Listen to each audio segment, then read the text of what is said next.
السلام عليكم ورحمة الله تعالى وبركاته. الحمد لله. அன்புக்கும் நேயத்திற்கும் உரிய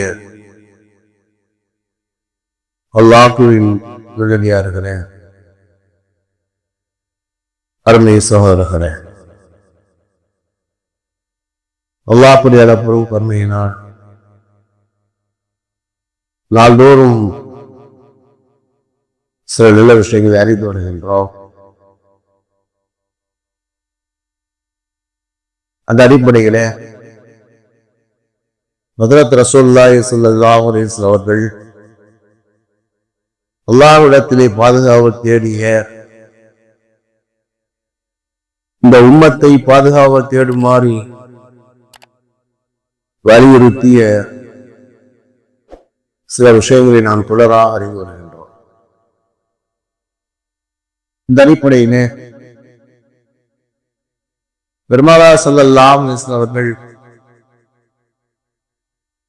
3 விஷயங்களை விட்டும் பாதுகாப்பு தேடுமாறு ஒரு நபிமொழியிலே நமக்கு கற்றுத் தருகிறார்கள்.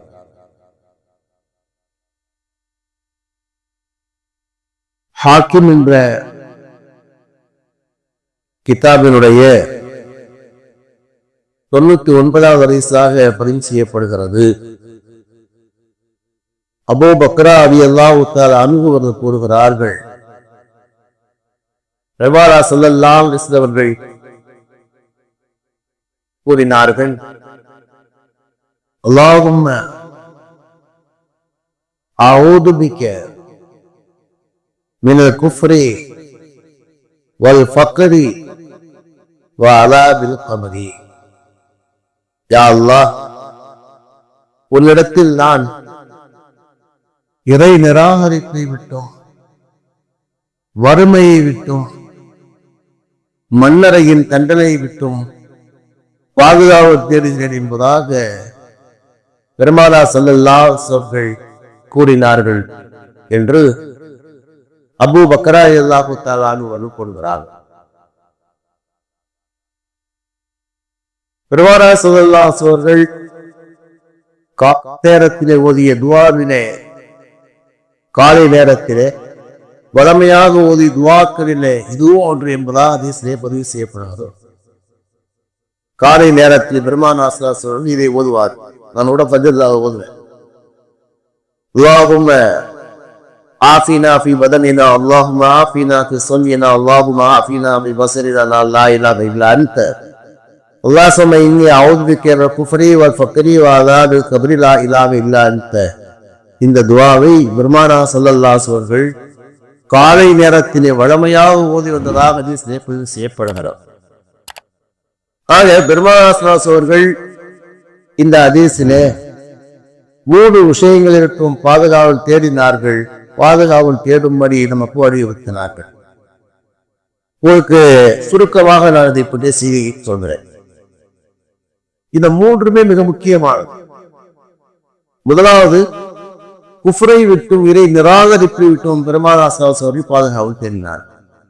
இது ஒவ்வொரு மனிதரும் ஒவ்வொரு நாளும் நாம் கேட்க வேண்டும். ஏனெனில் இந்த உலகத்திலே ஈமானுடைய பாக்கியம் கிடைப்பது என்பது பெரிய பாக்கியம். அல்லாஹ் யாருக்கு நலவை நாடுகிறானோ அவருக்கு அல்லாஹ் இந்த ஈமானை ஹிதாயத்தை அல்லாஹ் கொடுக்கிறார். இன்னக லா தஹ்தி மன் அஹ்பப்த வலாக்கின் அல்லாஹ் யஹ்தி மன் யஷா. பெருமானார் ஸல்லல்லாஹு அலைஹி வஸல்லம் வாழ்க்கையிலே வளர்ப்பிலையும் சரி, வாலிபத்திலையும் சரி, தன்னுடைய மௌத்து வரைக்கும் பக்கபலமாக இருந்தவர் பெருமானார் ஸல்லல்லாஹு அலைஹி வஸல்லம் பெரிய தந்தையான அபூ தாலிப். வாழ்க்கை முழுவதும் அவருக்கு ஈமானை பற்றி சொன்னார்கள். மௌத்துடைய நேரத்திலே கூட சொன்னார்கள், அவர் ஈமானை ஏற்றுக்கொள்ளாமல் மூத்தாதார். பெருமானார் ஸல்லல்லாஹு அலைஹி வஸல்லம் கவலைப்பட்ட நேரத்தில் அல்லாஹ் தஆலா இந்த வசனத்தை இறக்கி வைத்தார், நபியே, நீங்கள் விரும்புகின்றவர்களுக்கெல்லாம் ஹிதாயத்தை நேரொலியை கொடுக்க முடியாது. அல்லாஹ் யாருக்கு நாடுகிறானோ அவர்களுக்கு ஹிதாயத்தை கொடுக்க முடியும் என்று அல்லாஹ் கூறுகிறான். அதனால ஈமானுடைய பாக்கியம் கிடைப்பது என்பது அல்லாஹ்வுடைய அருள்.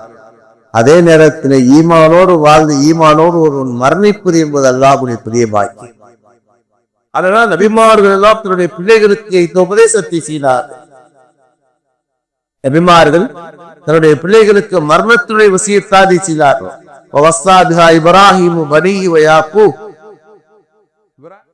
யாக்கூப் அலைஹிஸ்ஸலாத்துடைய மௌத்துடைய நேரத்திலே தன்னுடைய பிள்ளைகளுக்கு சொன்னார்கள், யா பனிய இன்னல்லாஹ் அஸ்தஃபாலக்கும் தீன ஃபலா தமூதுன்ன இல்லா வ அன்தும் முஸ்லிமூன். ஈமானுடைய பாக்கியத்தில் அல்லாஹ் தேர்ந்தெடுத்திருக்கிறார். இஸ்லாத்துடைய பாக்கியத்தை உங்களுக்கு கொடுத்திருக்கிறார். நீங்கள் முஸ்லீமாக தவிர மரணித்து வர வேண்டாம் என்பதாக சொல்லி தன்னுடைய பிள்ளைகளுக்கு தன்னுடைய மௌத்துடைய நேரத்திலே கூட வசியம் செய்கிறார். என்று சொன்னால் இந்த உலகத்திலே ஈமானோடு வாழ்ந்து காபிராக மதித்த மக்களும் இருக்கிறார்.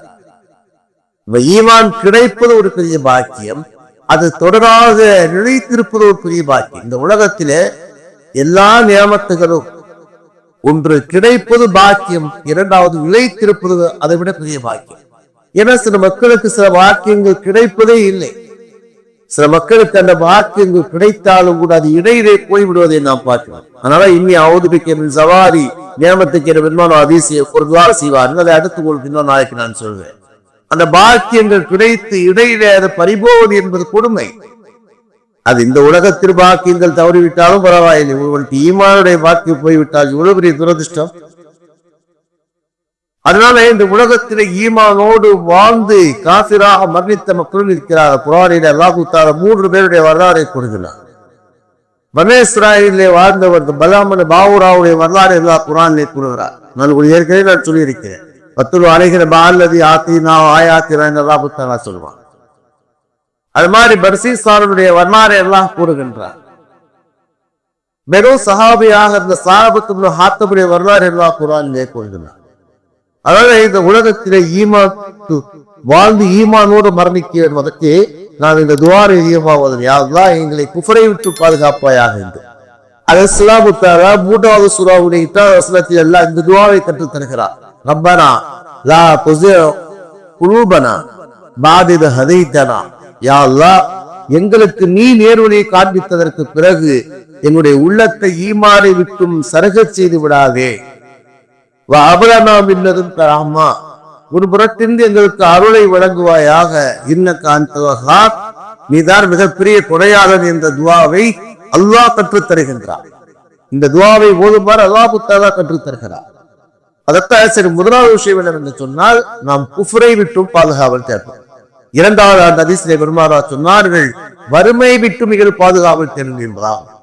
வறுமை விட்டு பாதுகாவல் தேடுங்கள் என்பதாக என்று சொன்னால் சில நேரங்களிலே வறுமை பெருமையாக இருக்கிறது. யார் என்று சொன்னால் அந்த வறுமை ஏற்றுக்கொண்ட மக்களுக்கு அது பெருமையாக இருக்கிறார், அது பாக்கியமாக இருக்கிறார். பெருமானார் சொல்வார்கள், அது ஃபக்ரு ஃபஹரி, வறுமை எனக்கு பெருமை என்பதாக சொன்ன ஒரே பெருமை பெருமானார் சொன்னார்.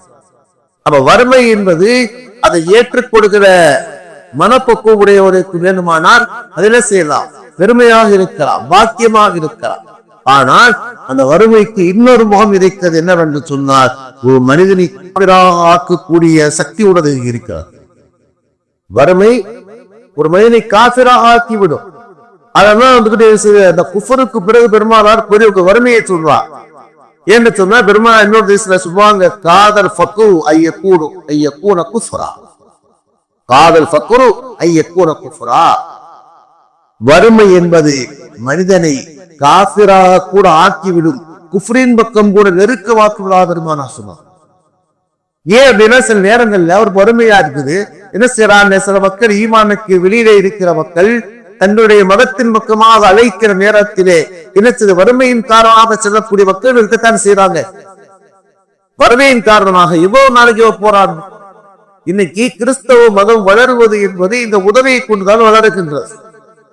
ஒப்பனா சொல்றாருன்னா வறுமையை கொண்டு என்று சொன்னார், அவர்கள் எல்லா வகையான உதவியும் செய்கிறார்கள். தன்னுடைய மதத்தை சார்ந்தவர்களுக்கு, தன்னுடைய மதத்தின் மக்கள் வரக்கூடிய மக்களுக்கு என்ன வேண்டாலும் செய்ய தயாராக இருக்கிறார். அப்ப என்ன செய்யறாங்க, சில நேரங்களிலே என்ன செய்யறது, அப்ப குஃப்ரு என்பது மனிதனை காஃபிராக. இன்னொரு தேசத்துல கூட பெருமானார் சொல்லுவாங்க, அந்த குஃப்ரு என்பது அல்லாஹ்வை மறக்க வைக்கும். குஃப்ர் என்பது அல்லாஹ் மறக்கும். ஹதீஸ்ல பெருமானார் சொல்லுவாங்க, பாதுரு பில் ஆமாலி சித்தா சித்தமா தன்தலிரூன். 7 விஷயங்கள் உடைய வாழ்க்கையிலே எதிர்பார்க்கப்படுவதற்கு முன்னால், 7 விஷயங்கள் உடைய வாழ்க்கையிலே வருவதற்கு முன்னால் அதிகமாக அமலை செய்து கொள்ளுங்கள். விரைந்து கொண்டு என்று சொல்லிவிட்டு பெருமானா அந்த ஹதீஸ்ல முதல்ல என்ன சொல்லுவாங்க தெரியுமா? சொல்லிட்டு முதல்ல சொல்லுவாங்க 7 விஷயத்தை சொல்றாங்க.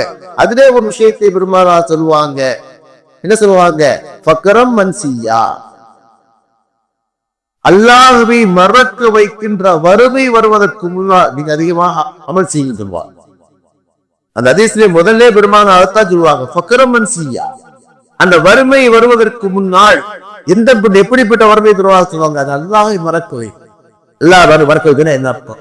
அவர் ரொம்ப கஷ்டத்துல இருக்காரு, ஒரு வேலையில சேர்றாரு. அந்த வேலையில